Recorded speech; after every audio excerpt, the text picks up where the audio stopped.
эфире информационная программа «Настоящее время. Азия». В пражской студии я Динара Аргин. Сегодня в выпуске.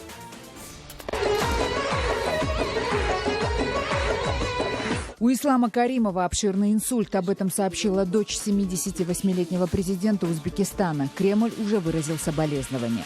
Другой постсоветский лидер, долгожитель Нурсултан Назарбаев, потребовал запретить ядерное оружие. Казахстан добивается принятия в ООН конвенции о полном всеобщем запрещении ядерного оружия. Гибель 14 кыргызских девушек во время пожара в Москве потрясла Кыргызстан. Общество требует хоть как-то защитить трудовых мигрантов от произвола в России. Оппозиция во всем винит власти. Если бы она туда не поехала, этой беды бы с ней не случилось. Первые потери Турции в сирийской операции. Курдскому ополчению, против которого направлены почти все турецкие удары в Сирии, удалось подбить несколько танков. Анкара заявляет, что собирается очистить от курдов всю границу. Турция не потерпит никаких курдских организаций на своей границе. Мы считаем, что это большая угроза для нашей национальной безопасности. Цыганские погромы в Одессе. Цыгане едва успели покинуть несколько местных поселков перед тем, как разъяренная убийством ребенка толпа разгромила их дома. Куда мне сейчас идти с детьми? И как мне быть? Президент Узбекистана Ислам Каримов госпитализирован с обширным инсультом. Об этом сообщила в соцсетях его младшая дочь Лола Каримова-Теляева. Информация об ухудшении здоровья узбекского президента, как утверждает радио «Узудлик», начала поступать в редакцию в ночь на 27 августа. На следующий день Кабинет министров республики неожиданно опубликовал на своем сайте официальную информацию о том, что Ислам Каримов находится на стационарном лечении. Сообщение о болезни 78-летнего главы страны появилось впервые за 25-летнюю историю независимого Узбекистана. Младшая дочь Каримова также написала в социальных сетях о том, что ее отец находится в реанимации с мозговым кровоизлиянием. Также Лола Каримова обратилась ко всем с просьбой не спекулировать на состоянии здоровья ее отца. Свою откровенную публикацию она объяснила тем, что хочет избежать политических кривотолков. Свои соболезнования в связи с болезнью узбекского лидера выразил Кремль, а мировые информационные агентства пока публикуют сдержанные прогнозы о возможных преемниках Каримова. Вот одна из подобных информационных заметок от Рейтер. Ислам Каримов – один из двух действующих глав постсоветских государств, кто мог подписать союзный договор в 1991 году, проходит курс обследования в больнице. О болезни Каримова сообщило правительство Узбекистана. Какого рода медицинская помощь требуется Каримову и почему, в сообщении не указано. Каримов, которому сейчас 78 лет, возглавляет свою страну с 1989 года. Тогда он стал первым секретарем Компартии Узбекской ССР. Пост президента он занял в 1990 году, за год до развала Советского Союза. После победы на всеобщих выборах 1991 года он бессменно оставался главой государства. Как отмечает сетевое издание «Фергана.ру», государственные СМИ Узбекистана впервые выступили с сообщением о заболевании Каримова. Ранее неоднократно появлялись слухи о болезнях узбекского президента, которые никогда официально не подтверждались. Гибель 14 кыргызских женщин-мигранток, погибших во время пожара в московской типографии, вызвала очень сильную болезненную реакцию в Кыргызстане. Трагедия на этот раз взволновала буквально все общество, хотя подобные случаи происходили и раньше. Кыргызстанцы требуют от властей республики немедленно начать переговоры о правовой защите трудовых мигрантов с Россией. Тему продолжит Шавкат Тургаев.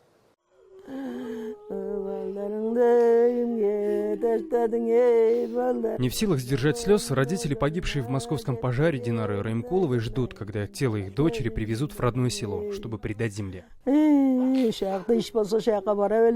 Если бы здесь работали заводы и фабрики, она бы никуда не уезжала. Из-за того, что здесь нет работы, все киргизы вынуждены уезжать отсюда. Если бы она туда не поехала, этой беды бы с ней не случилось. Динара, как и другие 13 женщин и девушек из Кыргызстана, не смогла покинуть объятый пламенем склад одной из московских типографий. Все они отравились угарным газом. Самой старшей было 45, а младшей не было и 17.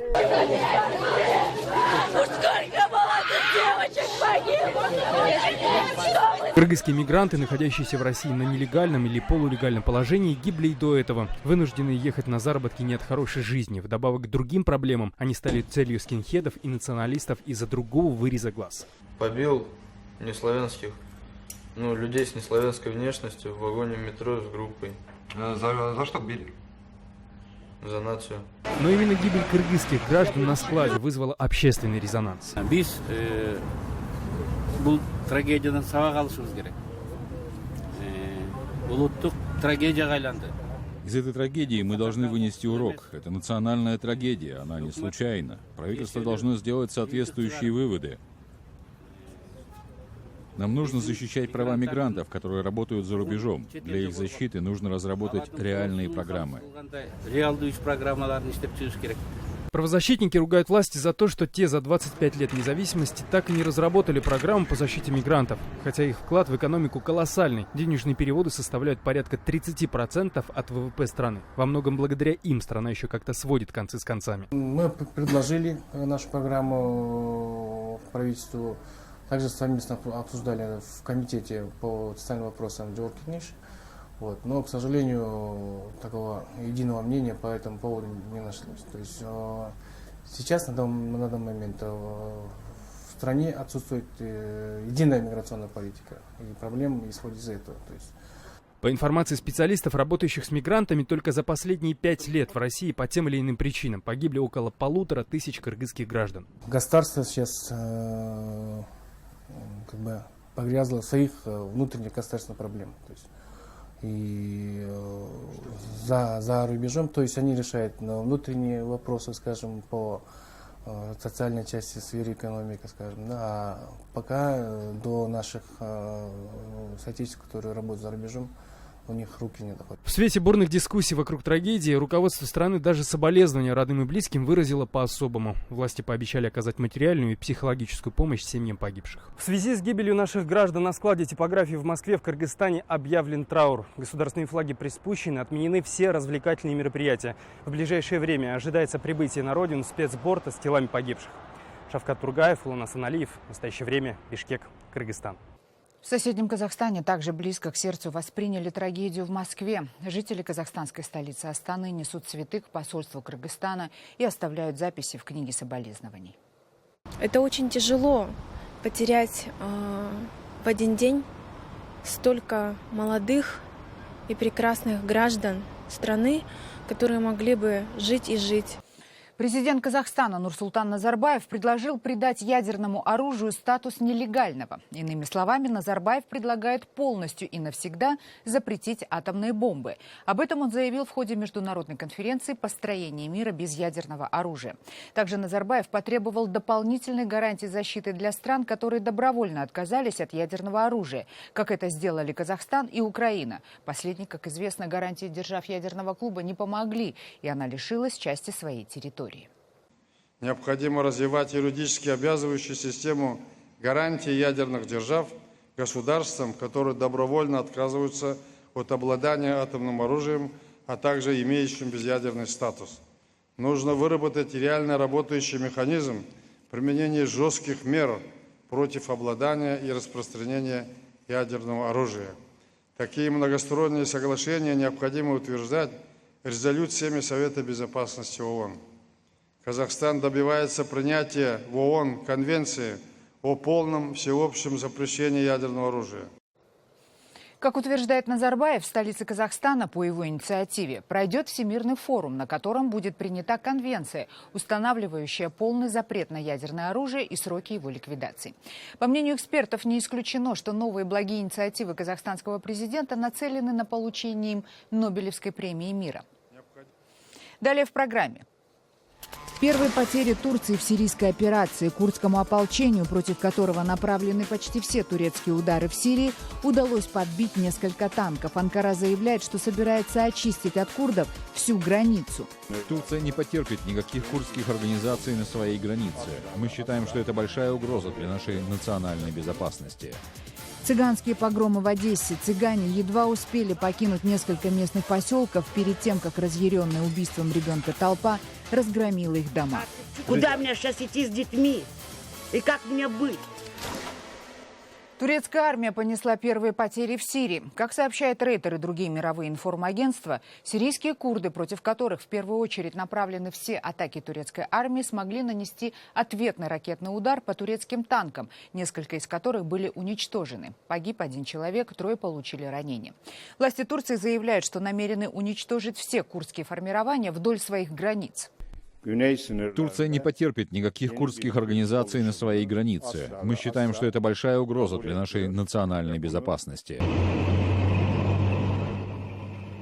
Сейчас турецкая авиация и артиллерия непрерывно наносят удары по позициям курдского ополчения, значительная часть которого поддерживается США и до недавнего времени поддерживалась и Россией.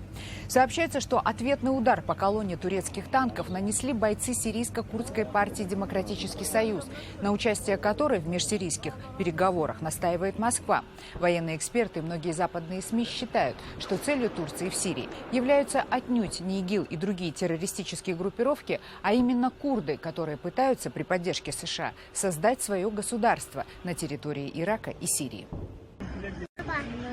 Курдские формирования отвечают Турции непосредственно на ее территории. Боевики Курдской рабочей партии нанесли ракетный удар по аэропорту турецкого города Диярбакир. И хотя власти сообщают о том, что серьезных разрушений и жертв не было, этот ракетный удар стал первой подобной атакой аэропорта в Турции. Между тем, турецкие телеканалы распространяют кадры с освобожденных от ИГИЛ и курдов сирийских территорий. На этих видео ликование местного протурецкого населения и раздача гуманитарной помощи. На фоне непрекращающихся боевых действий почти по всей территории Сирии главы дипломатических ведомств США и России провели, как они утверждают, очень успешные переговоры о возможном и скором окончании гражданской войны в Сирийской Арабской Республике. Стороны как никогда близки к разрешению всех взаимных противоречий. Мы обсудили почти все технические детали предстоящего соглашения о реальном прекращении огня и доставке гуманитарной помощи. В ближайшее время мы можем начать самые серьезные переговоры с участием всех сторон, чтобы наконец-то положить конец этой войне. Мы ведем речь о том, чтобы авиация, которая работает в сирийском небе, эффективно боролась и с ИГИЛ, и с Джабхат ан-Нусрой. И об этом мы тоже говорили прежде всего в Москве, достигли конкретных пониманий. Тем временем из сирийской провинции Хомс поступили новые видеокадры последствий авиационных бомбежек жилых кварталов сразу нескольких городов. Агентство Рейтер распространяет записи местных спасательных служб со ссылкой на сирийские правозащитные организации. Правозащитники утверждают, что на этот раз применялись вакуумные бомбы и, возможно, напалм. Кто именно наносил эти авиаудары по городским кварталам, пока выяснить не представляется возможным, но на кадрах опять большое количество раненых гражданских лиц, включая малолетних детей. Между тем, авиабазу Хмеймим в Сирии, где расположены основные ударные силы российской авиагруппировки, посетила спортсменка Елена Исенбаева и другие олимпийцы из России. Спортсменам показали, как живут летчики, а многократная олимпийская чемпионка по прыжкам с шестом провела для них утреннюю зарядку. Затем спортсмены посадили на территории базы туи. Елена Исенбаева призналась, что ей совершенно не страшно, так как, цитата, «все пронизано патриотизмом, смелостью и подвигами». Спортсменам также показали вылет российских истребителей. По словам Исенбаевой, они слушали шум взлетающих самолетов всю ночь. Каждый раз, когда взлетал истребитель, для нас это была как бы типа колыбельной. Мы ждали, чтобы под это заснуть, потому что, сразу начинаешь себе что-то представлять хорошее. Вот под эти звуки мы вчера засыпали, это очень круто. Это непередаваемо, это просто круто. Я не знаю, с чем сравниться. Это гордость. На юге Украины, в Одесской области, цыганские погромы. Разъяренная толпа устроила самосуд над жителями ромской национальности после того, как в одном из поселков, предположительно, юноша-цыган убил 9-летнюю девочку. Репортаж Всеволода Ананьева. Что ей там? А той девочке хорошо было? Что ты смотришь на меня, обезьяна? Полицейские уводят женщину от разъяренной толпы. Она ромской национальности. Накануне в селе Лощиновка убили 9-летнюю девочку. Подозреваемый тоже ром. Жители решили устроить самосуд над всеми местными цыганами. Вот они громят один из домов. Полиция не вмешивается. После погромов на местном вече люди объясняют свое поведение. Конфликт с цыганами назревал давно. Ребенка забрали деньги, у того еще что-то, у того еще что-то, того обидели, того выставили на 5 баранов, того еще что-то, того выставили на $200. Люди боятся обращаться. Но это в обществе, оно накапливается, оно накопилось в большой-большой пузырь. А это дом цыганской семьи после погрома. Хозяева оценивают ущерб, собирают вещи. Говорят, поедут в Киев, в Генеральную прокуратуру, жаловаться на своих односельчан. Куда мне сейчас идти с детьми? И как мне быть? Какое они право имели такое делать? Они имеют этого права делать? Нет, не имеют. Значит, если их не русский, когда что-то делает, никто не отвечает с русских. А чуть-чуть что-нибудь цыгане, значит, мы должны отвечать за всех. У дома дежурит местная полиция. Наблюдает за происходящим со стороны. Будем стараться охранять общественный порядок и сохранить имущество лиц ромской национальности, потому что они также граждане Украины. Односельчане и местные депутаты встретились с представителями цыганской диаспоры. Решили, все ромы должны покинуть Лощиновку. Коридор будет и сотрудников милиции, спецслужб. Пускай заедут, заберут свое имущество и уедут. Мы сделали вид, что мы не заметили, как они отсюда пропали. И все. Мы продолжаем все дальше жить. Правозащитники осудили такое решение конфликта. Не могут быть люди по принципу национальности быть наказаны все. Так было когда-то с евреями во Вторую мировую войну. Поэтому так не может быть. В село приехали районные власти проследить за выселением. Законность депортации людей по этническому признаку не комментируют, но дают понять, с таким решением согласны. Спиртное не продавать. Для того, чтобы завтра спокойно можно было организовать вывоз людей и обеспечить безопасность как одной, так и другой стороны. Приехали и руководители областной полиции. Люди пожаловались на местных силовиков. Они не реагируют на обращения граждан. Полиция ответила, разберется. Если такие случаи будут проводиться служебные расследования. Мы же сейчас ситуацию смотрим по факту. И для того, чтобы здесь больше ничего не продолжалось, мы будем усиленно патрулировать. Здесь будут работать оперативники с целью выявления каких-либо преступлений. Изгнанные цыгане за вещами не вернулись. Никого из погромщиков не задержали. От пострадавших не поступало заявлений. Убийство ребенка, спровоцировавшее беспорядки, расследуется. Подозреваемому должны избрать меру пресечения. Всеволод Ананьев, в настоящее время, Одесская область.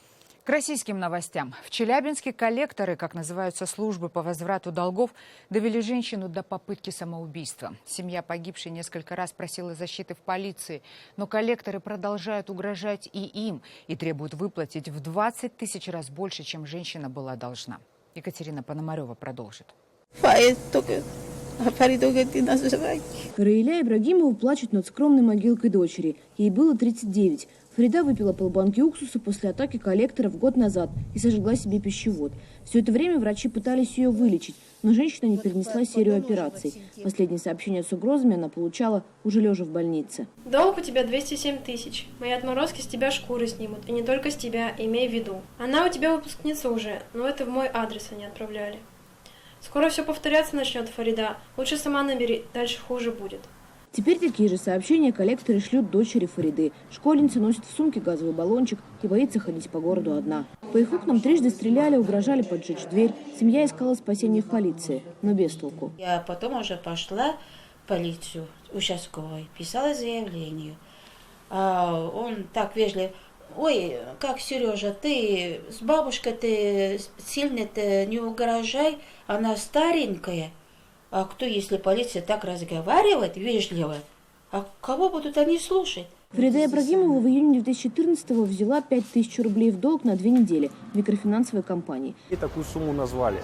Она ее погасила, ей не хватило 1100 рублей для того, чтобы погасить полностью кредит, микрозайм. То есть здесь я считаю, что это умышленные действия, в принципе, сотрудников, которым неинтересно погашение полное. Юрист Вячеслав Курилин, главный в Челябинске по борьбе с коллекторами, говорит, сумму в 200 тысяч они взяли с потолка, чтобы надавить на женщину.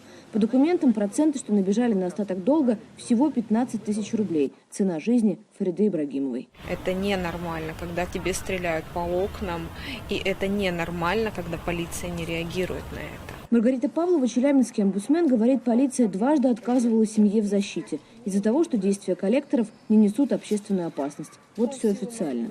Но как только женщина умерла, следователи возбудили дело и даже взяли его на особый контроль. Возбуждено и расследуется уголовное дело по признакам преступления, предусмотренного статьей 110 Уголовного кодекса Российской Федерации. Это доведение до попытки самоубийства. Впрочем, о защите семьи Фариды сейчас не говорят ни слова. В угрозах коллекторов по-прежнему нет состава преступления. Поэтому общественники Челябинска настаивают. Единственное спасение от коллекторов – это полный запрет микрофинансовых контор в масштабах страны. Челябинская областная дума уже внесла в Госдуму соответствующий законопроект, разработанный общественниками. Но на этом дело и остановилось. Центробанк считает, что это продукт нужный. Некоторым людям это нужный такой продукт. Кому он нужен, непонятно. Родные Фариды говорят, может, их история другим будет уроком. Ее дочь зареклась никогда не брать кредиты, а муж больше не покупает уксус. Тяжко. Вообще не знаю. Дальше как-то надо все равно жить. Екатерина Пономарева, «От настоящего времени». Чем ближе американские выборы, тем сильнее российские СМИ начинают откровенно поддерживать кандидата от республиканцев Дональда Трампа. Они пытаются убедить россиян в том, что Хиллари Клинтон якобы неизлечимо больна. Какой диагноз ставят российские журналисты кандидату в президенты США, в проекте Андрея Черкасова «Смотри в оба».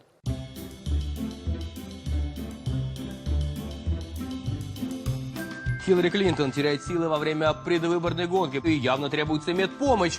Говорят, Клинтон серьезно больна, и с каждым днем ей все хуже. У Хиллари Клинтон случился припадок. Неконтролируемый смех за гранью приличия. У Хиллари Клинтон может быть маразм. Попросту слабоумие. Проще говоря, эпилепсия и приобретенное слабоумие.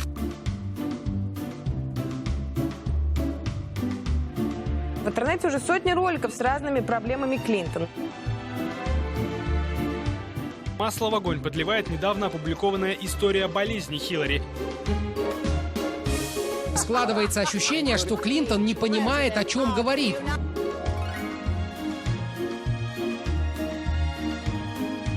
Серьезная страна, и мы вправе беспокоиться. Нельзя допустить, чтобы в Белый дом пришла, простите, сумасшедшая бабушка.